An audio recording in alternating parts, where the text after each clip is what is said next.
Hi, my name is Todd Bigelow. Thanks for stopping in.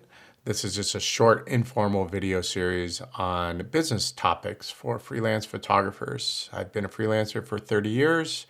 I'm a contributing photographer to Contact Press Images. I'm an adjunct professor of photography and photojournalism, the founder of the Business of Photography Workshop, and most recently, the author of the Freelance Photographer's Guide to Success Business Essentials. Thanks for stopping in, and I hope you enjoy the series.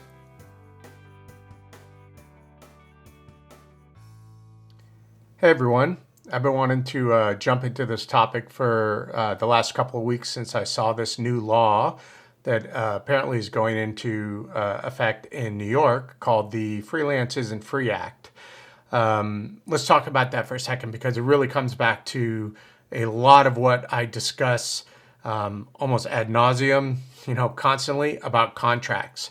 So the Freelance and Free Act, a great step in the right direction. Obviously, we can't really find too much fault with a government stepping up to protect freelancers' rights to get paid. So make sure you understand I'm completely behind it. But there's a couple things I want to point out about not just so much the act, but about some of the kind of loopholes that might be used by some companies that I've seen for many years. So the law states that any freelancer must be provided a written contract with a quote unquote stated pay date. That's fantastic. So if a company hires you, even if you don't live in New York, but you're doing business with a New York based publication, nonprofit, corporation, anybody that's hiring you. I live in California. If I get hired by a New York based publication, then, obviously I fall under the protection of this act. So it calls for a 30-day payment cycle if none is listed in the contract, right? So a written contract with a stated pay date. If none is listed, if you get a contract where it does not list a pay date, which is hardly uncommon, I get many contracts where it does not specifically state the payment cycle, then this law, it will govern the payment cycle and make it a 30-day payment cycle. Okay. Again, it even covers those of you that are living outside of New York, but working with a New York-based institution. That's fantastic. Let's now take it a step further and talk about the written contract, because that law protects you if there is no written contract that is provided by your employer, as a freelancer, your client, whoever's hiring you. But oftentimes, the majority of the time, you will be provided a written contract. So let's talk about some of the things that I've seen for many years and that I warn about or discuss with photographers, workshop, gathering for coffee and so forth about what you need to look for in the payment terms. Okay, so specifically, let's talk about some very well-known contracts. The New York Times contract for freelance photographers states a payment will be made for acceptable material on submission of an invoice within 30 days of completion of the assignment. Okay, end quote. That's pretty standard. You'll find something like that in a lot of in the majority of contracts, photo contracts. The one issue I have with that I bring up repeatedly and that I have addressed with my clients when I get a contract that says acceptable material is I ask if that can be stricken. Acceptable material is not defined in any way, shape, or form in the contract. So although it's a very low percentage chance, I acknowledge that. I doubt that a photo editor with the New York Times is going to hire you and then claim that you turn something in that it's unacceptable and therefore you won't be paid. They're probably going to pay you. But I've seen this in a number of contracts and with coming from clients that are not as well known and not such a stalwart in the journalism world like the New York Times is. But still, what do you mean acceptable material? I don't, that really should not be in there. Now let's flip it a little bit and talk about, do you have the opportunity if you go to a new hairdresser? You're going to go get your hair cut and somebody recommends him and you go in and you and you get your haircut, are you only going to pay them if you accept that you like the way it looks? No, the services have been rendered. Whether or not you perform to the satisfaction of those that have hired you is irrelevant as far as payment, payment cycles. You should be paid regardless. That's what freelancers, that's how the freelance world works. They're taking a risk, the client, in hiring you for the first time. I'm taking a risk if I'm the person going in to get my hair cut for the first time in a new place, then I'm taking a risk of hopefully it's going to come out good. If it doesn't, I still pay them. I'm just not going to go back, right? I'm going to find a new place. That's the way it worked in the freelance world too. If I don't do it, my incentive is to do the best job possible for my client. If it doesn't meet their definition of acceptable, then they should still pay me, but just not hire me again. And obviously in the freelance world, you're only as good as your reputation. You're going to make a living if you're a good photographer because your reputation is going to precede you. Okay, so I have asked and had it stricken because a lot of times they're like, yeah, of course, that's not a problem. But I don't like acceptable, quote unquote, material because it's not defined. How am I supposed to gauge whether or not maybe my style on a particular shoot, maybe the way I lit something, maybe, just how I shot something didn't meet their expectations. That should not be defined. So that is a term that you should look for as far as related to payment, because it does specifically say payment will be made for acceptable material, but it doesn't say what if it's not acceptable, and it doesn't define what is acceptable. So I'm not saying, give up that client right away for that, but it is something I want you to be aware of. And it is something that is quite common to find in a photo contract. Okay, another contract that I have on file is from Billboard, big publishing, media company. And it says all fees payable on a net 30 basis from the end of the month in which services were provided. Okay. So let's break that down. What does that mean? It sounds like you're getting paid a net 30, but that's not what it means. It's net 30 from end of the month in which services were provided. So it's June. So let's say it's June 5th and I do a shoot and, it's a one-day shoot and I submit my invoice on June 6th. It's not due 30 days from June 6th. It's due 30 days from the end of June. Okay, it specifically says net 30 basis from the end of the month in which services were provided. So that's not a net 30. Okay, it's a cleverly worded way of saying if you if you submit an invoice at the beginning of the month, we don't owe it. We don't owe you that payment until 30 days at the following the end of the month in which you did the shoot. So again, if you do the shoot at the beginning of a month, like June, they have 30 days from the end of June. So it's basically the end of July until that payment is due. Again, maybe it comes sooner. Who knows? But what the contract states is what you're agreeing to. So just understand that there are kind of clever ways in which to disguise getting beyond that, net 30 that the Freelance Isn't Free Act is saying. So remember, the Freelance Isn't Free Act is specifically written to protect freelancers when a written contract is provided and doesn't state a payment term, so therefore it's 30 days from submission of invoice, okay? But oftentimes that written contract is provided, and then there are clever ways of getting beyond 30 days, okay? And that Billboard term is a very specific example of how they can do that. Another contract I have is from the Southern California News Group. They own a number of newspapers in Southern California, and it states, quote, freelancer must submit an itemized bill to the publisher each month. The bill must include the title of the story or the photograph, the day on which it was submitted, and the first date of its publication, end quote. Okay, so there's a lot of actual specific information in that payment clause. First of all, know that you're submitting a bill each month. So again, if you're doing a shoot at the beginning of the month, if you're doing 3 or 4 shoots throughout the month, you're submitting one bill at the end of the month. Okay? And then it does not specifically state how long they have to make that payment.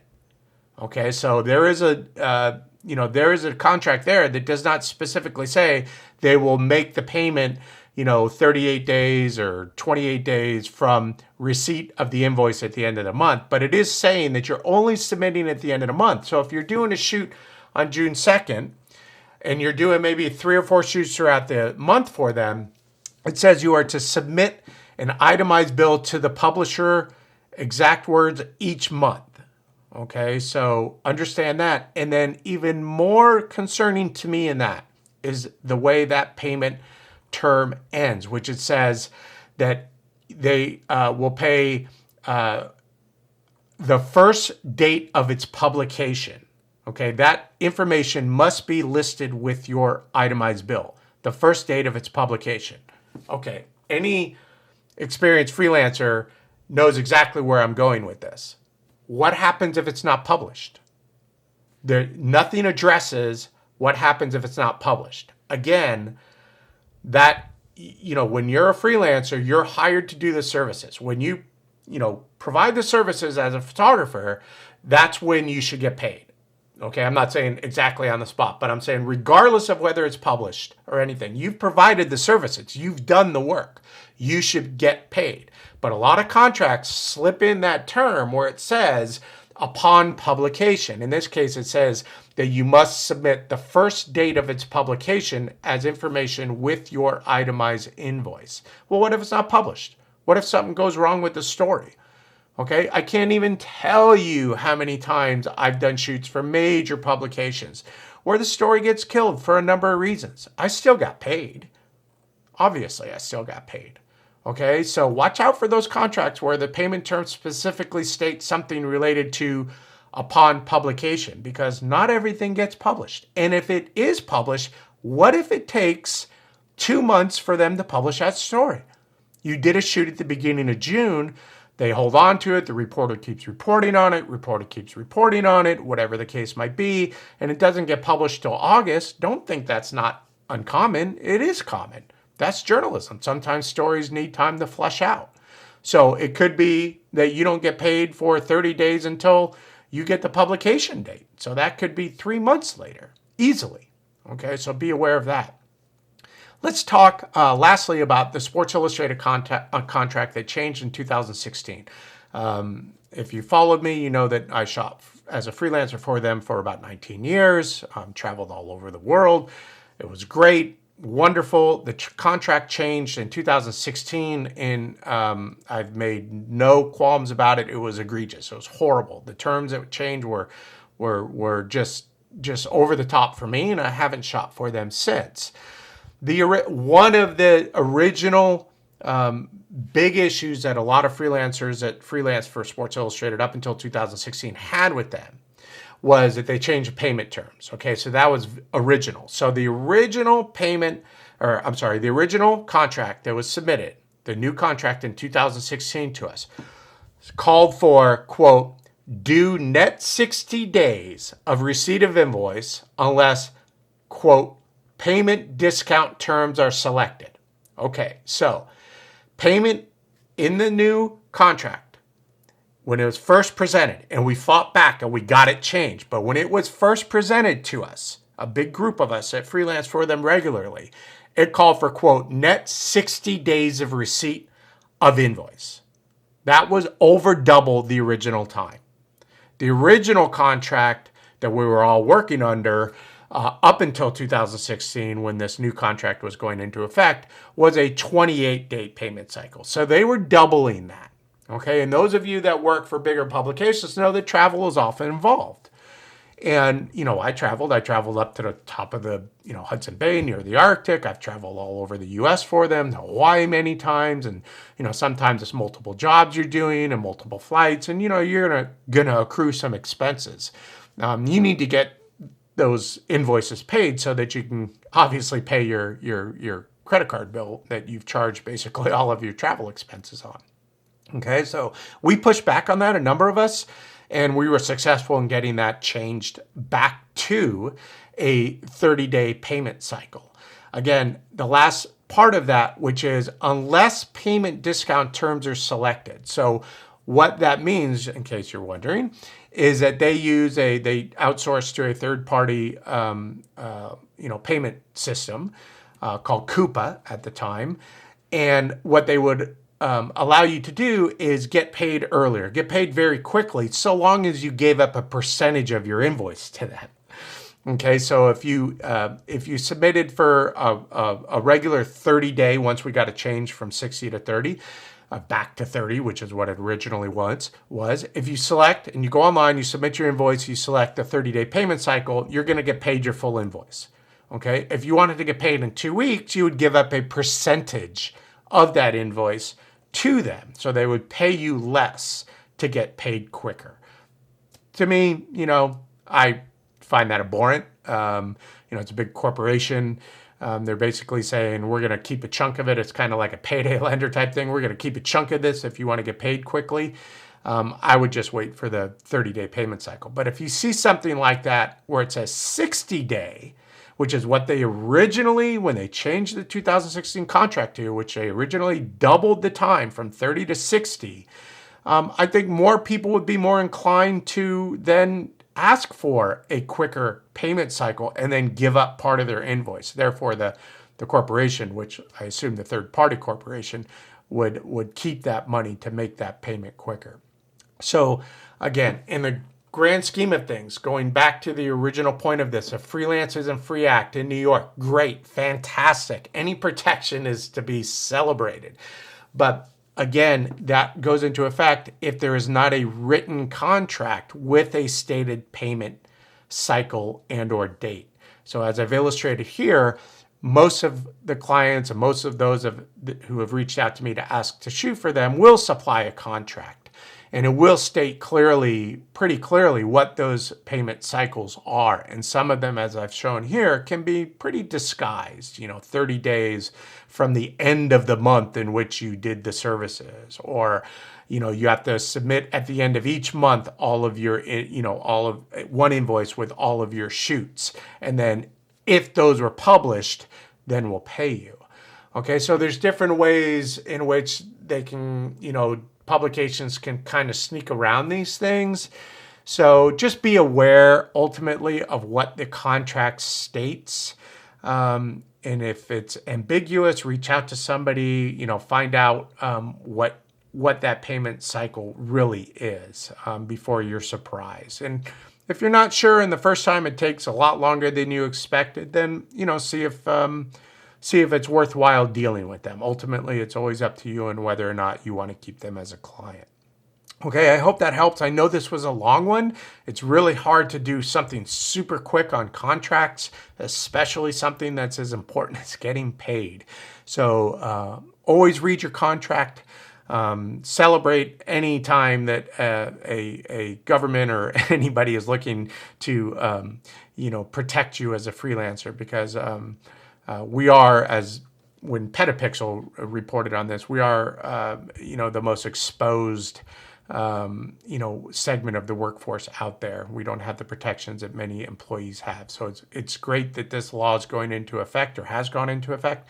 But you still need to pay very close attention to what the contracts say when a client provides them. Okay? Thanks so much, guys. Great to see you. I appreciate you stopping in and listening to this. Share it with your friends. I do have a workshop coming up in August. We talk a lot about contracts. I show all real contracts. We discuss what the terminology means. We break down the terms. We discuss payment. We discuss all these things. So if you have a chance, go ahead and visit the businessofphotographyworkshop.com, and you'll see the link over to register and all the topics that we cover. Okay, thanks so much. Hope the second day or first day of summer, depending on when you're jumping on this, is going well for you. We'll see you soon.